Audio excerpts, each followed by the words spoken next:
Kanchipuram Vakula silks నాణ్యత మా ప్రాధాన్యత. మదీనాగూడ, మియాపూర్, హైదరాబాద్ లో త్వరలో శుభారంభం.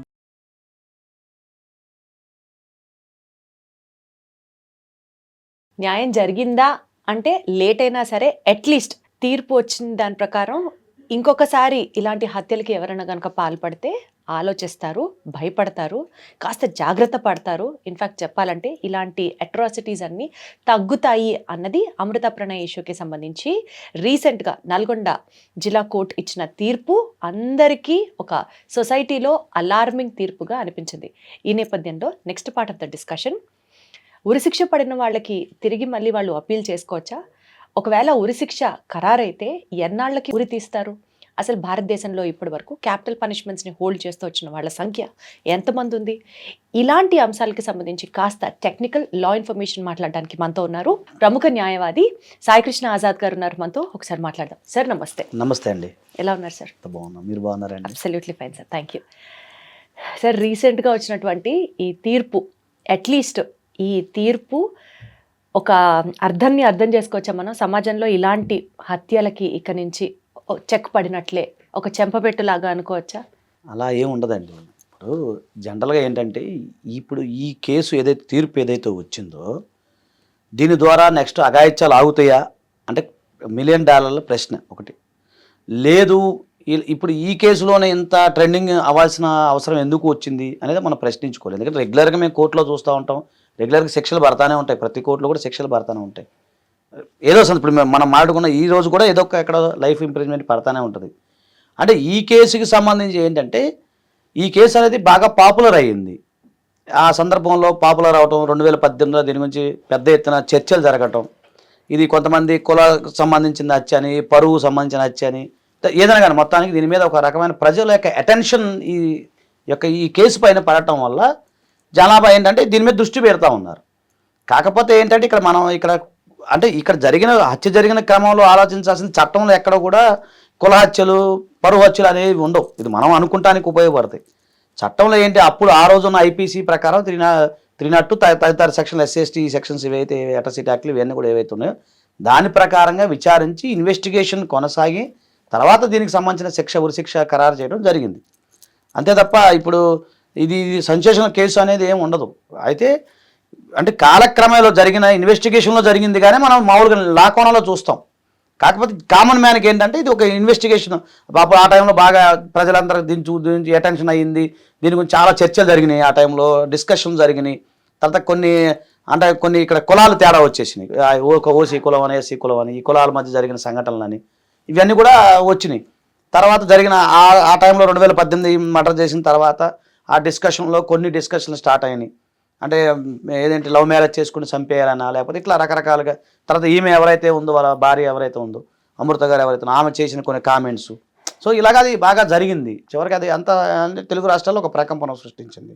ఇప్పుడు మనకు ఎందుకండి సత్యంబాబు గారి కేసు మన అందరూ తెలిసింది, విజయవాడ మనకు తెలిసింది, అది ఎంత ప్రకంపనాలు సృష్టించింది. చివరికి ఆయన మర్డర్ చేశారని చెప్పేసి ఆయనకి కింద కోర్టులో శిక్ష పడింది కదా. అది లాస్ట్కి సుప్రీంకోర్టుకి ఏమైంది తేలిపోయింది. చివరి ₹1 అతనికి వచ్చినాయి. అంటే ఇప్పుడు ఇది ఆ కోణంలో మనం ఆలోచించాలి. అంటే ఆ కోణం సత్యంబాబుకి కేసుకి సంబంధం లేదు. నేను దానికి నాకు అర్థమవుతుంది. అంటే జిల్లా కోర్టు కింది స్థాయి కోర్టులో తీర్పుని బేస్ చేసుకొని మనం అదే ఒక అంతిమ తీర్పు లాగా చూడకూడదు. ఇప్పుడు నేనేమంటున్నా అంటే నేరం చేసిన వాళ్ళు ఎవరైనా వాళ్ళకి శిక్ష పడాల్సిందే, అది నేను యాక్సెప్ట్ చేస్తాను, శిక్ష పడుతుంది, అది కాదని అనటానికి లేదు. ఇప్పుడు జిల్లా కోర్టు ఇచ్చినంత మాత్రం అతను ఉరిశిక్ష తెల్లారేయడానికి ఏమి ఉండదు కదా. అంటే సుమారుగా ఇప్పుడు ఈ కింది స్థాయి కోర్టులు కనుక ఒకవేళ ఇస్తే అండి తీర్పు, అది అమలు కావడానికి ఎన్ని సంవత్సరాలు పడుతుంది? లేదా జిల్లా కోర్టు ఇచ్చింది కాబట్టి ఎన్ని సంవత్సరాలు పడుతుంది, అదే సుప్రీంకోర్టు ఇస్తే వెంటనే అమలు చేసేస్తారు అని అనుకోవాలా? అలా ఏమి ఉండదండి. దానికి సుప్రీంకోర్టు కూడా ఒకవేళ శిక్ష అమలు చేయమని చెప్పినా కూడా దానికి మళ్ళీ ప్రొసీజర్ ఉంటుంది, రాష్ట్రపతి క్షమాభిక్ష ఉంటుంది. ఏంటండి ఎలా ఉంటుంది ప్రొసీజర్? మంచి ప్రశ్న అడిగారు మేడం. ఇది ఇప్పుడు ఉదాహరణకి ఈ కేసు గురించి పక్కన పెడదాం. ఇప్పుడు ఈ కేసు అనేది వదిలేయండి. మన కేరళలో ఒక అమ్మాయికి ఉరిశిక్ష పడింది, మీకు ఐడియా ఉంది కదా. ఆ అమ్మాయి ఏదో హస్బెండ్ ఎవరో విషయం ఇచ్చి చంపిందని, అంటే హస్బెండ్ ని లవర్ కోసం విషయం ఇచ్చి చంపింది. అదే కేరళ సంబంధించి మన ఉరిశిక్ష అమలు చేయలేదు, పడింది అంతే. ఇక్కడ కూడా సేమ్ అలాగే అనుకుందాం మనం. ఇప్పుడు ఏదైనా సరే ఇప్పటి వరకు కూడా దాదాపు 2024లో సుమారు 140 మందికి ఉరిశిక్ష విధించడం జరిగింది. కింది కోర్టు సంగతి నేను మాట్లాడుతున్నాను. ఆ గణాంకాలు చూసుకుంటే సుమారు 150 నుంచి 200 మందికి కింది కోర్టులో వివిధ రాష్ట్రాల్లో ఉన్న కోర్టుల్లో ఎక్కడైతే ఉన్నాయో ఆ కోర్టులు 140 మందికి ఉరిశిక్ష, సుమారు 140 నుంచి 200 మందికి ఉరిశిక్ష ఖరారు అవడం జరిగింది. ఉరిశిక్ష అనేది జడ్జిమెంట్ రావడం జరిగింది. సో వాళ్ళందరికీ ఇప్పుడు ఉరి తీసేశారా అంటే లేదు, అలా కాదు. అలాగే ఇలాంటి ఏళ్ల తరబడి కేసులు ఉరిశిక్ష పడిన ఖైదీలు ఎవరైతే ఉన్నారో చాలామంది జైల్లో మగ్గుతూ ఉంటారు. ఇప్పుడు ఈ కేసులో తీసుకున్నా కూడా ఏమవుతుందండి, ఇప్పుడు లైఫ్ ఇంప్రిజన్మెంట్ పడినా, ఉరిశిక్ష పడిన క్యాపిటల్ పనిష్మెంట్ పడినా కూడా వీళ్ళు ఏం చేస్తారు, హైకోర్టుకి అప్పీల్కి వెళ్తారు. హైకోర్టుకి అప్పీల్కి వెళ్ళిన తర్వాత అది టైం పడుతుంది, వెంటనే కాదు. 3 years, మినిమం 3 years అయితే బెంచ్ మీద రాకుండా టైం పడుతుంది. 3 years పట్టచ్చు, 4 years కూడా, 5 years కూడా పట్టచ్చు. సరే, అక్కడ కూడా శిక్ష ఖరారైంది అనుకుందాం. ఒకవేళ ఈ ఉరిశిక్ష అనేది అక్కడ కూడా ఖరారైంది అనుకుందాం. మళ్ళీ నెక్స్ట్ సుప్రీంకోర్టుకి వెళ్ళొచ్చు. సుప్రీంకోర్టులో మ్యాక్సిమం ఏమవుతుందంటే, అంటే మామూలుగా ఉరిశిక్ష విషయంలో ఆ పూర్వపరాలు పరిశీలించి దాని లైఫ్ ఇంప్రిజన్మెంట్ మార్చే అవకాశాలు కొంచెం ఎక్కువగా ఉంటాయి. పైకి వెళ్ళే కొద్ది. అంటే ఇప్పటి వరకు మనం చూసుకున్న స్టాటిస్టికల్ డేటా ప్రకారం అలా ఎంత పర్సెంటేజ్ మారిందని అనుకోవచ్చు? అవునండి, చెప్తాను. అక్కడ దాదాపు అంటే ఇప్పుడు చాలా ఉరిశిక్ష కేసులు చాలా పెండింగ్ ఉన్నాయి. మేము చూస్తున్నాం చాలా కేసులు పెండింగ్ ఉన్నాయి ఇప్పటి వరకు. అయితే మ్యాక్సిమం ఏంటంటే భారత రాజ్యాంగంలో ఏంటంటే కొంత దీనికి సంబంధించి కాన్ఫ్లిక్ట్ ఎప్పుడో నడుస్తూ ఉంది. ఇప్పుడు కొన్ని దేశాల్లో ఉరిశిక్ష అనేది రద్దు చేయడం జరిగింది. కొన్ని దేశాలు, చాలా దేశాలు ఉరిశిక్ష లేదు. కొన్ని దేశాల్లో మాత్రం ఉరిశిక్ష అనేది అమల్లో ఉంది. అందులో మన భారతదేశం ఒకటే. కాకపోతే ఇప్పుడున్న ఈ ఏదైతే సంబంధించిన హ్యూమన్ రైట్స్ ఏవైతే ఎక్కువైతే రోజు రోజుకి పెరుగుతూ ఉన్నాయో, సో హ్యూమన్ రైట్స్కి సంబంధించి ఒక వ్యక్తికి ఉరిశిక్ష విధించినంత మాత్రాన, అంటే వాళ్ళ యొక్క వాదన నేను చెప్తున్నాను, ఉరిశిక్ష విధించినంత మాత్రాన సమాజం మారిపోతుందా, నేరాలు ఆగిపోతాయా అనేది మనకు దాని మీద నడుస్తుంది. అంటే ప్రజలకు సంబంధించిన మ్యాక్సిమం కొన్ని దేశాలు ఏం చేస్తూ ఉన్నాయంటే అండి, క్రిమినాలజీ మీద ఒక స్పెషల్ సబ్జెక్ట్ చెప్తా ఉన్నాయి. నేరం జరిగింది ఇప్పుడు ఈ ఉరిశిక్ష వేస్తారు, ఓకే అతను చనిపోతారు, అంతమంది నేరం ఆగిపోతుందా? నిర్భయ ఘటన జరిగిందండి, మొన్న ఉరి తీశారు 2020. అంతమంది ఎన్ని శిక్ష కఠినంగా ఉంటే ఆ జరిగే క్రైమ్ రేట్ కాస్త తగ్గుతుంది అని కదా కొంతమంది వాదించే మాట. వాస్తవానికి ఆ భయం ఉంటుంది. ఇప్పుడు సౌదీ లాంటి దేశాల్లో, కొన్ని ముస్లిం కంట్రీస్ లో, సౌదీలో 3 నెలల క్లోజ్ అయిపోతుంది. సౌదీ చర్యతలా వేరు ఉంటుంది. బేసికల్ గా మనం అందరం మాట్లాడుకుంటాం. ఇప్పుడు నేను అంటే ఇప్పుడు ఇక్కడ వ్యక్తిగత అభిప్రాయాలు లేకపోతే ఇవన్నీ ఇక్కడ ఉండవు చట్టానికి. ఎవరే వాదనలు ఇప్పుడు ప్రపంచవ్యాప్తంగా జరిగిన కొన్ని పరిణామాల క్రమాల్లో చూసుకుంటే చాలా మార్పులు అనేవి వస్తూ ఉన్నాయి. ఇప్పుడు జనరల్గా మన దేశంలో ఉన్న వాదన ఏంటంటే, క్రిమినాలజీ అని ఒక సబ్జెక్ట్ ఉంటుందండి. ఆ క్రిమినాలజీని డెవలప్ చేయాలి, చైల్డ్హుడ్ కానించే డెవలప్ చేయాలి. ఆ చైల్డ్హుడ్ కానీ డెవలప్ చేస్తే అతనికి ఆ మైండ్ సెట్ ప్రకారంగా అతను సమాజానికి ఉపయోగపడే వ్యక్తి అవుతాడు. అలా కాకుండా మీరు అసలు మెయిన్ బేసిక్సే లేకుండా ఇప్పుడు ఉరిశిక్ష వేశారు, ఓకే చనిపోతాడు, అయిపోయింది కథం. ఇప్పుడు వేరేది ఉంటుంది. ఆటో జాన్ అని ఒక అతను ఉరిశిక్ష విధించడం జరిగింది తమిళనాడులో, చనిపోయింది. అయినా జరగలేదా? జరుగుతూనే ఉన్నాయి. సో అంటే ఇక్కడ మనం కోర్టు యొక్క పరిధిని ఆలోచించుకుంటే, ఇప్పుడు అతనికి సుభాష్ అన్న ఆయనకి పడింది, సరే ఉరిశిక్ష పడింది, అంత మాత్రం దానికి తెల్లారు ఉరి తీయరు. చాలామందికి అపోహైనట్టు ఆ ఉరిశిక్ష పడింది తెల్లారు వేసేస్తారు ఊరి అని కాదు. ఇది అట్లా సిస్టమ్ ఉంటుంది. హైకోర్టు ఖరారు చేశారు, సుప్రీంకోర్టు వారు ఖరారు చేశారు అనుకుందాం. ఖరారు చేసిన రాష్ట్రపతి క్షమాభిక్ష ఉంటుంది, అది చూసుకోవాలి ముందు. ఇప్పటి వరకు రాష్ట్రపతి గారి దగ్గర ఇప్పటి వరకు కూడా సుమారు 540 పిటిషన్లు, ఉరిశిక్షకు సంబంధించిన పిటిషన్లు పెండింగ్లో ఉన్నాయి. ఈ రోజు కూడా మీకు 2020 నుంచి ఇక్కడ ఒక ఉరిశిక్ష మన భారతదేశం అమలు కాలేదు. నిర్భయ ఘటన తర్వాత నిర్భయ ఎవరైతే అక్యూజ్డ్ పర్సన్స్ ఉన్నారో వాళ్ళు ఉరిశిక్ష వేయడం జరిగింది. సో అంతే, అదే ఫైనల్ అయింది, అమలు జరిగింది. అది కూడా ఎప్పుడు రాష్ట్రపతి క్షమాభిక్ష పెట్టనప్పుడు మాత్రం అమలు జరిగింది. మీకు ఒకటి చెప్తారు, సాతూరు చలపత్ర గంటెల విష్ణువర్ధన్ రావు ఉన్నారు వాళ్ళు. దానికి సంబంధించి నాకు తెలిసి మేము చిన్నపిల్లలు మనం అప్పుడు వాళ్ళు ఏంటంటే నసరాపేట, చిలకలూరుపేట బస్సు దహనం కేసు అంటారు. ఆ టైంలో దాదాపు 40 మంది 50 మంది కిరోసిన్ పోసి వీళ్ళు తగలబడి ఏదో జరిగింది అక్కడ. మాకు చిన్నపిల్లం బాగా లైట్ గుర్తు. అందులో క్షమాభిక్ష కోసం వీళ్ళు వెళ్ళారు, క్షమాభిక్ష పెట్టారు రాష్ట్రపతి గారు. సో వాళ్ళు ఇప్పుడు జీవితకాలం జైల్లోనే మగ్గుతూ ఉన్నారు. ఇప్పుడు అందుకు రాజీవ్ గాంధీ హంతకులు ఎవరైతే ఉన్నారో ఆమె కూడా క్షమాభిక్ష ఉరిశిక్ష పడింది, క్షమాభిక్ష పెట్టడం జరిగింది. సోనియా గాంధీ దాన్ని జోక్యం చేసుకుని ఆమెకి. అంటే ఇప్పుడు నాకు మీరు చెప్పేదాని ప్రకారం ఆఖరికి 10 ఏళ్ల తర్వాత 20 ఏళ్ల తర్వాత అప్పుడున్న రాష్ట్రపతి కనుక ఒకవేళ క్షమాభిక్ష పెడితే ఒక రకంగా చూస్తే న్యాయాన్ని అపహాస్యం చేసినట్లే కదా, చట్టాన్ని అపహాస్యం చేసినట్లే. అలా కాదండి, భారత రాజ్యాంగంలో మనం ఇక్కడ అంటే అదే ఇక్కడ తేడా ఎక్కడ వస్తుందంటే, ఆర్టికల్ 21 ఉంది. అంటే ఇది కొంచెం డ్రై సబ్జెక్ట్, కామన్ మ్యాన్కి ఏంటి నేను ఎలా మాట్లాడుతున్నాను కదా, లా సంబంధించిన వ్యవహారం. ఇప్పుడు ఆర్టికల్ 21లో జీవించే హక్కు ఉంది. అంటే ఒక వ్యక్తి ఆనందంగా, సంతోషంగా, గౌరవప్రదంగా జీవించే హక్కుని కలిగి ఉంది అక్కడ, మన జీవించే హక్కు. మరి చంపడం ఏంటి? ఇక్కడ మీకు లాలోనే కాంట్రడిక్షన్ అవుతుంది. అంటే అతను చేసిన పనులకి కదా ఆ ఉరి శిక్ష వేసింది. అదేనండి, నేను అదే అంటున్నాను. ఇప్పుడు అదే వాదన. ఇప్పుడు అంటే ఇక్కడ ఏమవుతుందంటే మాకు హ్యూమన్ రైట్స్ సంబంధించిన యాక్టివిస్టులు చాలామంది ఉంటారు. వాళ్ళ వాదన ఆ విధంగా ఉంటుంది. అంటే కామన్గా జనరల్ వాదన ఏంటి, వాడు తప్పు చేశాడు, వాడిని ఉరిశిక్ష వేసేయాలి. ఇప్పుడు నేను కామన్ మ్యాన్గా ఏమంటాను, సరే మారుతిరావు గారు లేరు, ఒకరుంటే ఆయన కూడా ఉరిశిక్ష పడేది కదా. సరే ఆయన చనిపోయారు, ఇప్పుడు ఇతనికి పడింది. సో ఇతను ఉరిశిక్ష వేయాలని నేనే కోరుకుంటా కామన్ మ్యాన్గా. కానీ ఇక్కడ లా పాయింట్స్ డిఫరెంట్ మారిపోతుంటాయి. అదేలేండి. అక్కడ ఇప్పుడు దానికి సంబంధించిన 1600 పేజీల ఛార్జ్ షీట్ ఉంది చెప్పారు. చెప్పారు కదా, 1600 ఛార్జ్ షీట్ అనేది ఎవరు చూస్తారు, మీరు నేను చూసేది కాదు. అది అందులో ఎలాంటి లీగల్ కోణాలు ఉన్నాయనేది చూడాలి. ఇప్పుడు ఉదాహరణకి ఆ అమృత ప్రణయ్ని చంపేది మనం విజువల్ చూసాం. ఇది మనం మామూలుగా అందరికి దగ్గర చూసాం, మీరు సీసీ కెమెరాలో వెనక నుంచి చంపడం అని చూసాం. ఓకేనా, అది ఏమో చూసాం కదా వెంబడి అక్కడే చంపేయాలని మనం అంటాం కామన్ మ్యాన్గా. కానీ లాలో అలా ఉండదు. అది నిజమైన విజువలేనా, దానికి టెస్ట్ చేస్తారు.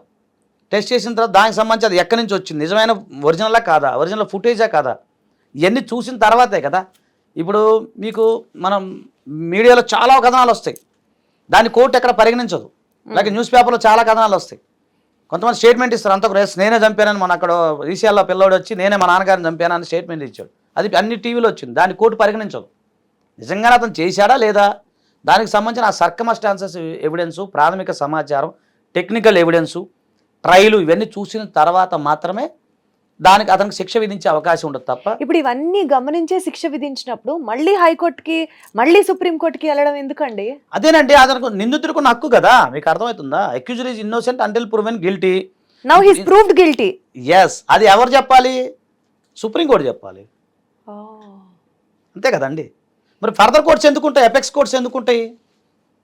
ఇప్పుడు అంటే ఇక్కడ భారతదేశంలో ఏంటంటే మామూలుగా 100 మంది తప్పు చేసిన వాళ్ళు తప్పించుకున్నా పర్లా, ఒక అమాయకుడికి శిక్ష పడకూడదు అనేది మన రాజ్యాంగం చెప్తుంది, మామూలుగా మన లా చెప్తుంది.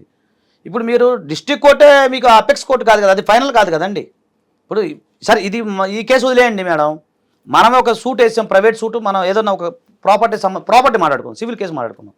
సివిల్ కేసులో నేను ఓడిపోయాను, మీరు గెలిచారు అనుకోండి, ఫర్దర్గా నేనేం చేస్తాను, హైకోర్టుకి వెళ్తా కదా. సో అక్కడ మరి మీరు గెలిచా, నేను మళ్ళీ ఫర్దర్గా వెళ్తాం కదా. సో అది మనకున్న హక్కు, అది రాజ్యాంగం ప్రకారం మనకు కల్పించిన హక్కు కదా. జ్యుడిషియల్ సిస్టంలో ఈ స్టెప్స్ అనేవి ప్రతి దేశంలో ఉంటాయి, మన ఒక్క దేశంలో కాదు.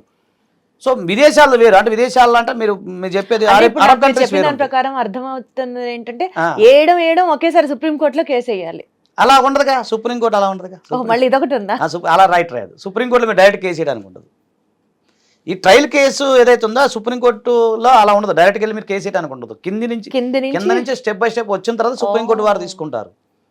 మీరేమన్నారు డైరెక్ట్ గా, అంతే కదా. ఇంకా వీళ్ళు ఏం కామన్ మ్యాన్ కి ఇవన్నీ ఉంటాయండి.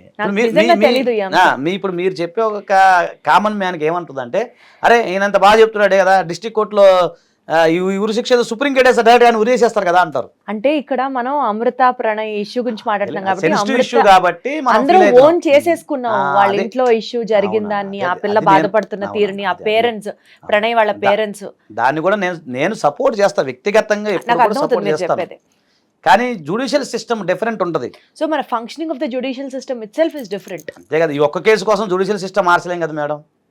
ఇప్పుడు ఉదాహరణకి ఇది తీసేయండి, అంటే ఇది మన పక్కన పెడదాం. ఇప్పుడు ఇది సెన్సిటివ్ అంశము, మనం ఓన్ చేసుకున్నాం అంటే పడాలన్నా, నేను కూడా పడాలంటున్నా, అది పక్కన పెట్టేయండి. ఒక కామన్ ఇప్పుడు మళ్ళీ వెనక్కి వెళ్దాం, ఏమనుకోవద్దు. అంటే మీరు విజయవాడ వాస్తవులు కాబట్టి నేను అడుగుతున్నాను. ఇప్పుడు నేను విజయవాడ వాస్తవుని కాబట్టి మామూలుగా మాట్లాడుతున్నాను. ఎందుకంటే సత్యంబాబు కేసు మన కల్లారా చూసాం. మీరు అప్పుడు నా తెలిసి మీరు కూడా రిపోర్టింగ్లో ఉంటారు, నేను ఒక అడ్వకేట్గా ఉన్నా, అందరం చూసాం, కల్లారా చూసాం. మన కళ్ళ ముందు జరిగింది కూడా, జరిగింది అని తెలిసి కూడా మాట్లాడలేని. మరి ఏమంటారు చెప్పండి మేడం, ఏమంటారు అంటే ఊరు ఎగ్జాంపుల్ చెప్తాను, చాలా ఉన్నాయి నా దగ్గర, వాళ్ళు ఎగ్జాంపుల్స్ ఉన్నాయి. నాకు అర్థమవుతుంది.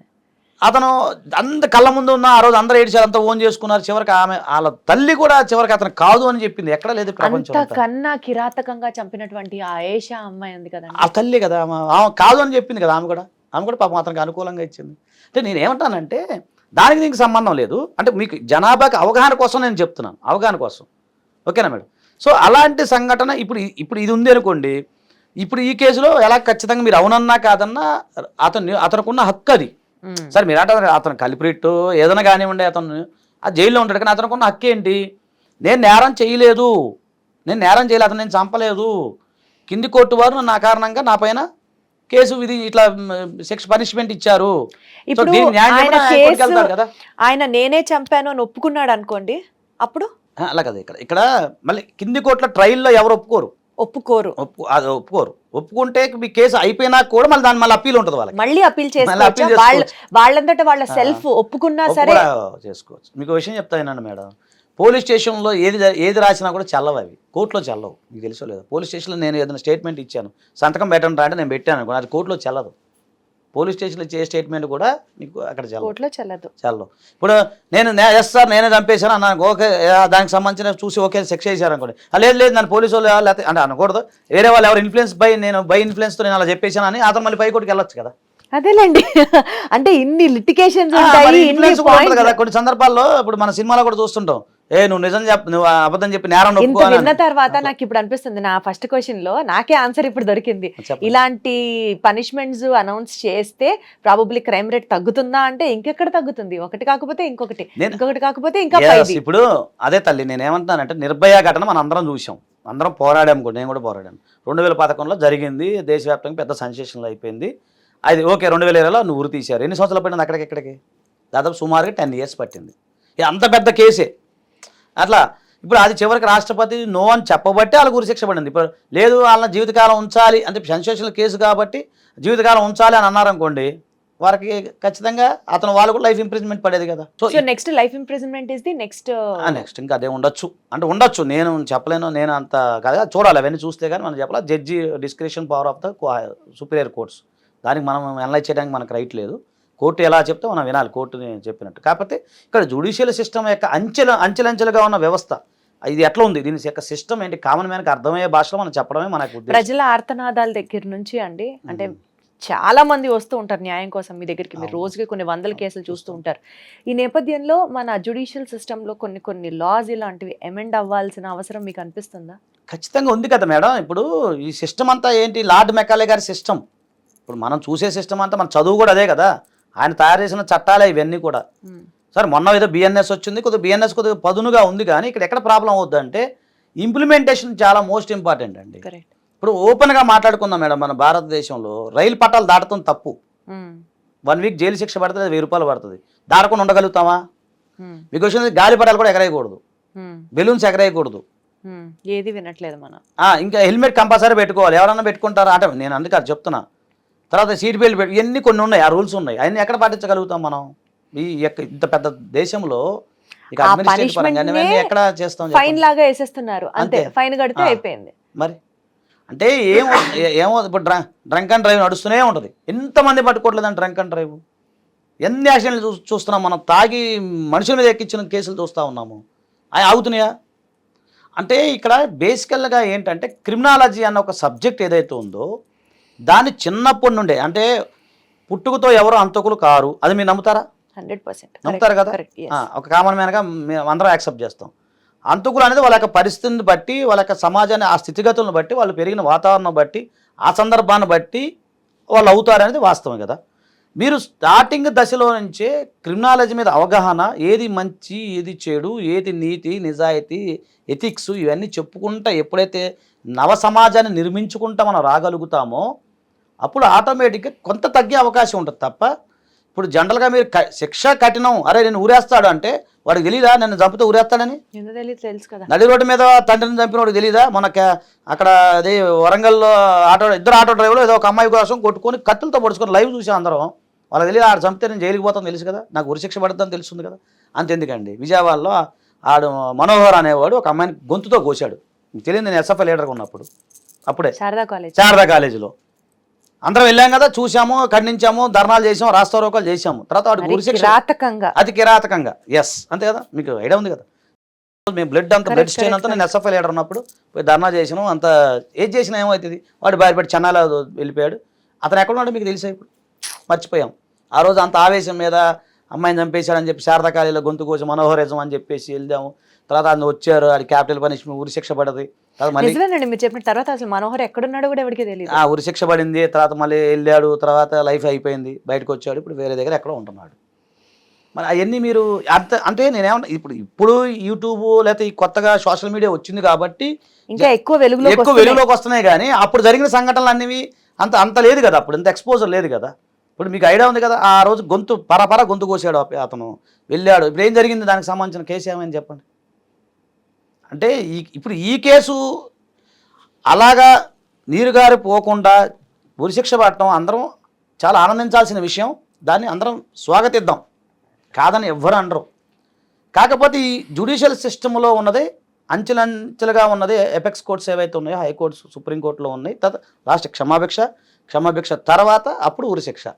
అంటే ఇప్పటికి 540 సుమారు 539 40 మందో ఇంకా రాష్ట్రపతి క్షమాభిక్ష ఫైలు ఆయన దగ్గర ఉంది, రాష్ట్రపతి మేడం దగ్గర ఉంది ఈరోజు. అంటే ఇతను నాకు తెలిసి 541 అవుతుంది. 540 కాదు, ఇంకా మన లాస్ట్ ఇయర్ పడ్డ శిక్షలు ఉన్నాయి కదా, అంటే 1000 మందో 2000 మందో ఈరోజు ఉరిశిక్ష పడ్డ ఖైదీలు ఉంటారు భారతదేశంలో. నాది కానీ మీరు ఎంత చెప్తున్నా అండి, ఏదో ఒక చిన్న హోప్ ఏంటంటే మన భారత రాజ్యాంగం పట్ల కానివ్వచ్చు, న్యాయ వ్యవస్థ పట్ల కానివ్వచ్చు, తప్పు జరిగిన వాడికి శిక్ష పడి తీరుతుంది అన్న ఒక సిద్ధాంతాన్ని మనం చూస్తున్నాం పెరుగుతున్నాం కాబట్టి డెఫినెట్లీ సుప్రీంకోర్టు దాకా కూడా వెళ్ళి క్షమాభిక్ష ప్రెసిడెంట్ ఆఫ్ ఇండియా దగ్గర నుంచి రాకుండా ఉరిశిక్ష పడాల్సిందే. కాకపోతే ఒక చిన్న మనసులో ఒక భావన ఏంటంటే ఇది డిలే అవ్వకుండా తొందరగా జరిగితే బాగుండు అన్న హోప్ అయితే మాత్రం అనిపిస్తోంది. అట్లీస్ట్ అలా ఉండదు కదండి, అలా ఉండదు కదా మేడం. ఇప్పుడు కసపును ఉరి తీయడానికి కూడా 2 నిమిషాల పని, కానీ అన్ని రోజులు బిర్యానీ పెట్టి మేపాల్సిన అవసరం ఏంటండి చెప్పండి. ఎందుకంటే ప్రపంచ దేశాల్లో మన జ్యుడిషియల్ వ్యవస్థ చాలా గొప్పది, మన న్యాయ వ్యవస్థ చాలా గొప్పది. దాన్ని మనం రెస్పెక్ట్ చేయాలి, గౌరవించాలి. ఇప్పుడు కసబ్ అనేవాడు డైరెక్ట్గా ఆ రోజే చాలామంది ఊరి తీసి ఆడికి పెద్ద బంకర కట్టి ఆడికి బిర్యానీ పెట్టి అన్ని రోజులు ట్రయల్ చేసి చేయాల్సిన అవసరం ఏంటి అంటే, మన ప్రపంచ దేశంలో మన న్యాయ వ్యవస్థ గొప్పదని తెలియాలి, మన న్యాయ వ్యవస్థ పారదర్శకంగా ఉంటుందని తెలియాలి. ఇప్పుడు ఇక్కడ న్యాయానికి ఎమోషన్ పనికిరాదు, అలా ఉండదు. ఎమోషన్తో న్యాయం మనం నడపలేము, అలా ఏముండదు. All are equal before the law, చట్టం ముందు అందరూ సమానమే. సో మన న్యాయ వ్యవస్థ మన గౌరవించాలి. కనీసం తప్పు చేసిన వాడు తప్పించుకోకుండా ఉండాలని అయితే కోరుకుందాం. ఇంకా అంతేలేండి, అది మనం కోరుకుంటాం, తప్పులేదు. కథే ఏంటంటే ఇక్కడ ఒక్క కేసుని పరిగణలో తీసుకున్నానికి కూడా మనం ఆలోచించకూడదు. ఇది ఒక కేసేనే కాదు పరిగణలో తీసుకోవాలని ఉండదు. శిక్ష పడింది, స్వాగతిస్తాం, అది అంతవరకే జరుగుతుంది తప్ప కాలక్రమేణ మీకు నేను 2 ఎగ్జాంపుల్ చెప్పాను. మన కళ్ళ ముందు వీఆర్ ద ఐ విట్నెస్. అంటే ఎక్కడితో చెప్తా, కేరళ ఘటన మీరు నేను చూడలేదు, నాకు తెలియదు, ఏదో నేను కళ్ళతో 2 కళ్ళతో చూసాను, మన కళ్ళతో చూసినయే కదా అవి 2, మన కళ్ళతో చూసినయే కదా. సో ఆ టైంలో మనం చూసినయే నేను మీకు ఎగ్జాంపుల్ చెప్పాను. ఇంకెంతకన్నా ట్రాన్స్పరెన్సీగా మన న్యాయ వ్యవస్థ ఎలా ఉంటుంది. అందుకని ప్రపంచ దేశాల్లో న్యాయ వ్యవస్థ, భారత న్యాయ వ్యవస్థ చాలా గొప్పది, మన జ్యుడిషియల్ సిస్టమ్ చాలా గొప్పది. కాబట్టి ఈ ఒక్క కేసు కోసము ఇది ఈ తొందరగా అతనికి చేసేయాలి, శిక్ష పడాలి అనుకుంటే అది మనం అందరం ఆహ్వానించాల్సిందే, స్వాగతించాల్సిందే. కానీ స్టెప్స్ అనేవి ఉంటాయి. ఈ స్టెప్స్ ప్రకారం మీరు అనుకున్నట్టుగానే ముందుకెళ్ళాలి, తొందరగా క్లోజ్ అయ్యి ఎవరైతే ఆ పర్సన్ ఎవరైతే ఉన్నారో అతనికి ఉరిశిక్ష పడాలనే కోరుకుందాం. నేను ఖచ్చితంగా కోరుకుంటున్నా. ఈ రోజు నేను ఆ మహాతల్లి అమ్మవారికి, మన కనకదుర్గ అమ్మవారికి కూడా నేను మొక్కుకుంటున్నాను 100%. ఖచ్చితంగా. Thank you so much.